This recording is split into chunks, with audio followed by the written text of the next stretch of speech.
वाह क्या आईपीओ है। चलिए, खास पेशकश हमारी वाह क्या आईपीओ है, जिसमें हम पूरे प्राइमरी मार्केट में को लेकर के जो भी खबरें होती हैं उनका विश्लेषण करते हैं, आपको बताते हैं आईपीओ सब्सक्राइब करना चाहिए नहीं करना चाहिए। और आज के हमारे इस खास सेगमेंट में एक खास मैनेजमेंट भी जो है हमारे साथ मौजूद है और उनसे भी हम बातचीत करेंगे। और हमारे साथ मौजूद हैं प्रदीप राठौर जी, हमारे साथ मौजूद हैं अतुल परोलिया जी।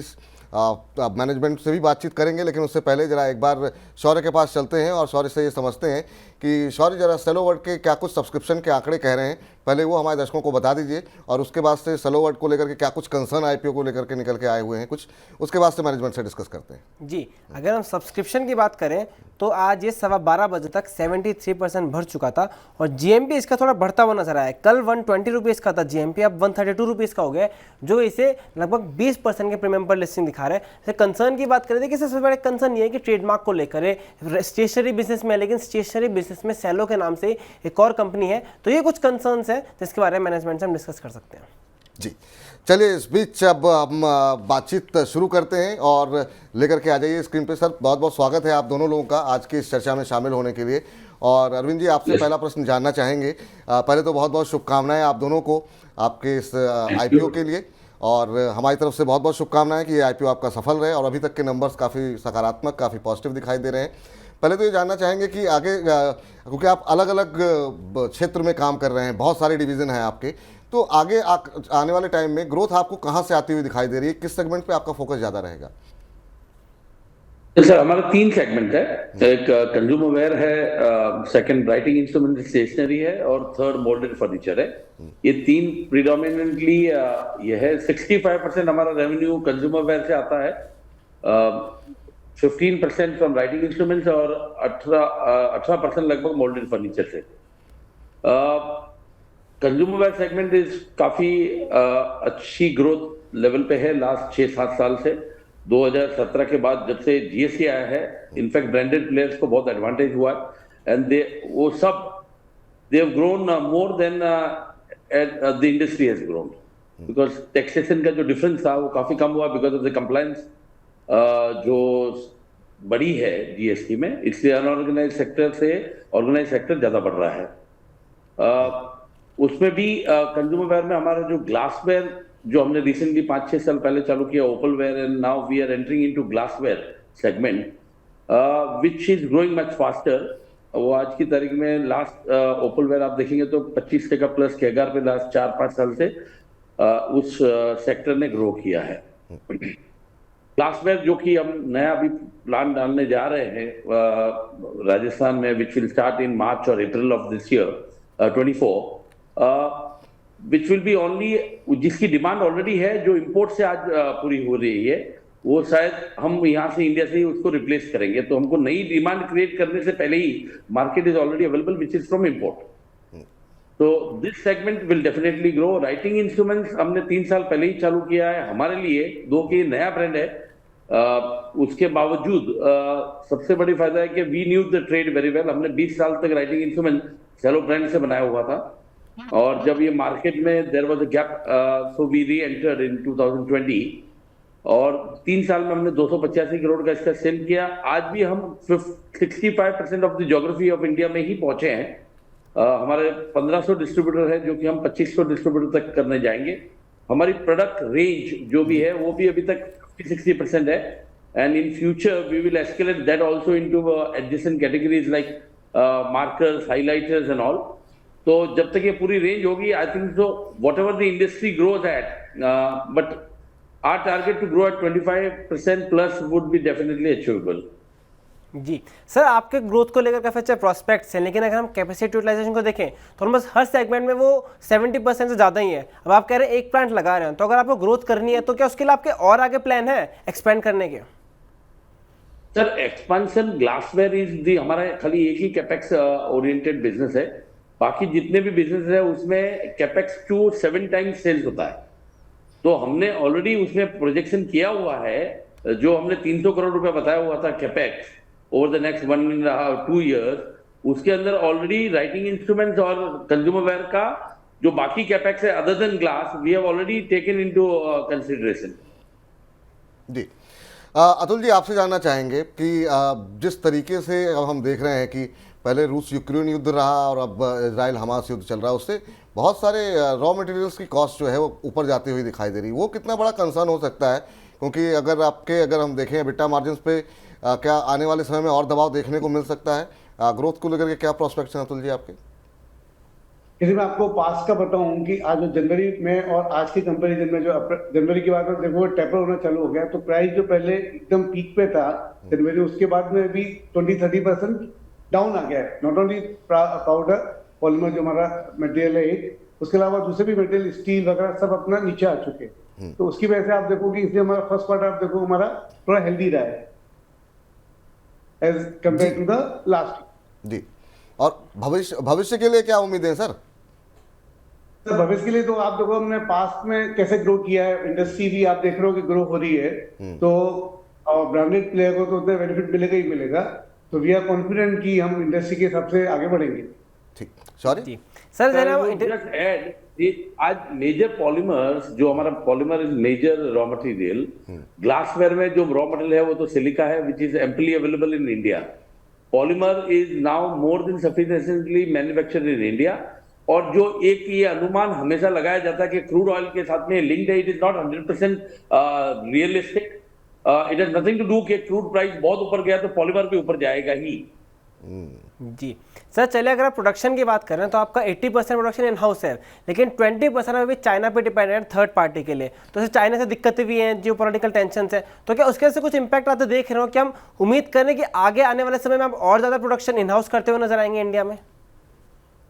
So definitely our percentage of manufacturing will increase.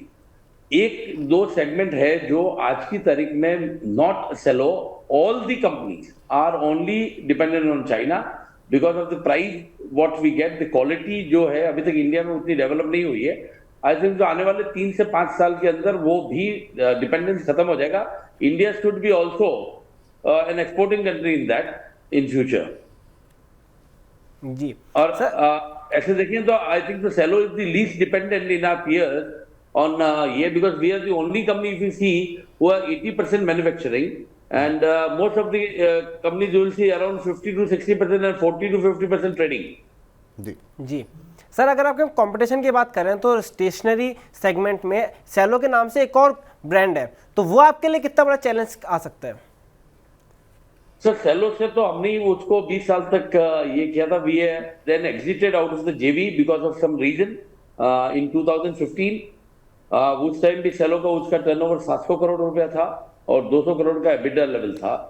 Post that I think so some problems with the management who took over Bic was the international French company, जो शायद उसको मैनेज नहीं कर पाई अच्छी तरह से। उनका सेल्स 400 करोड़ पे पहुंच गया है लास्ट ईयर। और एक और कंपनी थी रेनॉल्ट, जो भी जिनका एक पार्टनर था इंडिया में, उनसे भी उनका जब वो अलग हुए तो उनका भी सेल 400 करोड़ से 100 करोड़ पे आ गया। This was the gap. इसके लिए सेलो Unomax entered into this field. और वैसे सेलो का कोई हमको कंपटीशन है नहीं, वो तो सबके लिए ही है, right? Cello is also one of the player for us. अगर आप देखेंगे it is with the French company, कोई क्वालिटी उनकी खराब है नहीं, मैनेजमेंट की वजह से सेल्स श्रिंक हुआ है। ओके, एंड अगर आपका नाम किसी अच्छे कंपनी के हाथ में है, सेलो, जो कि हमको वहां पे एक बार जेवी में था, तो वहां से छोड़ के जब हम निकले हमारा शेयर बेच के, तो ब्रांड नेम स्टेशनरी के लिए जेवी में है, पर वो कोई नाम खराब होने। इनफैक्ट जितने प्रोडक्ट सेलो के बिक रहे हैं कंज्यूमर लेवल पे तो सेलो ही है। Who is the owner is not very materialistic. If the owner is good quality manufacturer, I think it is adding a value to you, not decreasing any value. ठीक, अतुल जी, आखिरी सवाल, आखिरी टिप्पणी आपसे जानना चाहेंगे। प्राइस बैंड को लेकर के आखिरी सवाल हम हमेशा करते हैं। ये जस्टिफाइड है पूरी तरीके से, क्योंकि जो आम निवेशक है, जो रिटेल निवेशक है, उसकी नज़रें इसी पर रहती है। अभी हम अविनाश जी से, जो हमारे एक्सपर्ट हैं, हालांकि समय ज़्यादा हो गया है, उनसे भी एक छोटी टिप्पणी लेंगे, लेकिन आपकी टिप्पणी अतुल जी प्राइस बैंड को लेकर। हमारी हमेशा से कोशिश रही है कि हम हमेशा ऐसी प्राइस रखें जिससे कि सबको फायदा हो। तो आप देखेंगे हमारा प्राइस बहुत ही कम्पिटिटिव है। चलिए, और KPI आप बाकी, या थैंक यू। चलिए अतुल जी, प्रदीप जी, आज की इस चर्चा में जुड़ने के लिए बहुत बहुत शुक्रिया सर। बाकी हमारे एक्सपर्ट अविनाश जी हैं, वो अभी बताएंगे कि हमारे निवेशकों को, रिटेल दर्शकों को कि सब्सक्राइब करना चाहिए या नहीं करना चाहिए। और हम जब चाहते हैं कि आपकी लिस्टिंग काफ़ी शानदार रहे, और जब लिस्टिंग हो तो एक बार फिर से आप लोग हमारे इस मंच पे आएँ और आपसे हम बातचीत करें। Thank you very much. बहुत बहुत शुक्रिया सर, बहुत बहुत धन्यवाद आपका। चलिए आगे बढ़ते हैं, और चूंकि अविनाश जी के पास भी अभी समय की थोड़ी कमी है, और सर इन दोनों दो आईपीओज हैं, मैं चाहूँगा सॉरी बहुत संक्षेप में अगर आप मामाज अर्थ का आईपीओ के बारे में डिटेल बता देंगे। जी चलिए, अगर हम डिटेल देखें मामाज अर्थ की, तो ये बेसिकली होनासा कंज्यूमर के नाम से कंपनी है। ये 31 अक्टूबर से लेकर 2 नवंबर तक खुलेगी। 308 से लेकर 324 प्रति शेयर इसका प्राइस बैंड है। 1701 करोड़ रुपए जुटा रहे हैं, जिसमें से 365 करोड़ रुपए फ्रेश इशू है, बाकी सारा ऑफर फॉर सेल है। और आज 12:15 बजे तक केवल 4% भरा था। जीएमपी चल रहा है इसका 7 रुपए। फंडामेंटल को कंबाइन करके एक बात बोले, वैल्यूएशन को लेकर कंसर्न्स नजर आ रहे हैं कि पी इनका काफी ज्यादा हाई दिख रहा है। चलिए, तो पी यहाँ पे हाई लग रहा है। अब ये अविनाश जी को क्या लग रहा है, ये जरा पूछ लेते हैं। सर, ये 2 आईपीओज हैं, अभी आपने मैनेजमेंट को भी सुना कि उनका भविष्य को लेकर के क्या प्लान है। अभी आप कैसे देख रहे हैं इन 2 आईपीओज में, किसमें ज़्यादा आपको कंफर्टेबल हैं? वैल्यूएशन को लेकर के सर क्या आपको लग रहा है कि जो सेलोवर्ड की वैल्यूएशन है वो संतुष्ट हैं आप उससे? और दूसरा जो आज से आईपीओ मामाज अर्थ, जिस पे चर्चाएं काफ़ी ज़्यादा हैं। बिल्कुल बिल्कुल, देखिए सेलो वर्ल्ड एक अच्छा ब्रांड है, बहुत अच्छा बिजनेस है, प्रॉफिटेबल बिजनेस है, सबसे बड़ी बात। और मुझे लग रहा है कि डेफिनेटली लॉन्ग टर्म में अच्छा पैसा निवेशकों का बनेगा। इस बाजार में भी मुझे लगता है कि अच्छी खासी मॉडरेट लिस्टिंग गेन्स निवेशकों को मिलेंगे जिनको लिस्टिंग गेन्स चाहिए। एक ही दिक्कत है कि सेलो वर्ल्ड में भी पूरा ओएफएस है, यानी कि पूरा पैसा कंपनी को नहीं जा रहा है, प्रमोटर्स को जा रहा है। तो ये एक छोटा सा नेगेटिव है, बट अदरवाइज सेलो वर्ल्ड में डेफिनेटली लॉन्ग टर्म के लिए निवेशकों को पैसा अगर वो लगाते हैं तो अच्छा खासा पैसा बनेगा। रही बात मामा अर्थ यानी होनासा का जो आईपीओ है, मुझे लगता है कि इस आईपीओ को इन्वेस्टर्स को अवॉइड करना चाहिए। पहले तो देखिए प्रॉफिटेबिलिटी अभी भी कोई बड़ी खास नहीं है। पिछले साल 150 करोड़ का लॉस किया था। अगर हम पी मल्टीपल देखें तो 100 के ऊपर का पी मल्टीपल है। और सबसे बड़ी बात, बीपीसी मार्केट यानी ब्यूटी और पर्सनल केयर मार्केट बहुत कॉम्पिटिटिव है। यहाँ पे करीबन 35 to 40% ये अपना जो रेवेन्यू आता है वो एडवर्टाइजिंग के लिए खर्चा करते हैं। तो मेरे ख्याल से आगे भी कंपटीशन रहेगा, तो इसको मेरे ख्याल से लिस्टिंग के बाद देख सकते हैं। यहाँ पे कोई बड़ा बम्पर गेन लिस्टिंग गेन मिलेगा ऐसा लगता नहीं। हालांकि यहाँ पे भी लॉन्ग टर्म गेन्स प्रोस्पेक्ट्स काफी अच्छे हैं, बट लिस्टिंग गेन्स के लिए बिल्कुल इसमें अप्लाई नहीं करना चाहिए। चलिए, तो यहाँ पर दोनों आईपीओ पर बहुत स्पष्ट राय निकल करके आती हुई, होनासा पे कहा जा रहा है कि लिस्टिंग गेन या फिर उसके लिए आपको अप्लाई नहीं करना चाहिए। लॉन्ग टर्म में हो सकता है अच्छे रिटर्न दे, लेकिन सेलो वर्ल्ड में आप लिस्टिंग गेन और लॉन्ग टर्म दोनों अवधि के लिए आप निवेशित रह सकते हैं। तो इस नज़रिए के साथ आप यहाँ पर अपनी रणनीति बना सकते हैं। और अभी तो आईपीओ खुले रहेंगे, तो अभी तो हमारे लगातार हम इस पर अपना ऑपरेशन जो है वो जारी रहेगा। सॉरी, बहुत बहुत शुक्रिया आपका, बहुत बहुत धन्यवाद आज की इस चर्चा में जुड़ने के लिए। अविनाश सर, आपने कहा था, अब बिल्कुल समय हो गया। बहुत बहुत शुक्रिया सर आपका भी आज की इस चर्चा में जुड़ने के लिए, अपना महत्वपूर्ण समय देने के लिए, अपनी राय देने के लिए। तो वाह क्या आईपीओ है में फिलहाल इतना ही। वाह क्या आईपीओ है।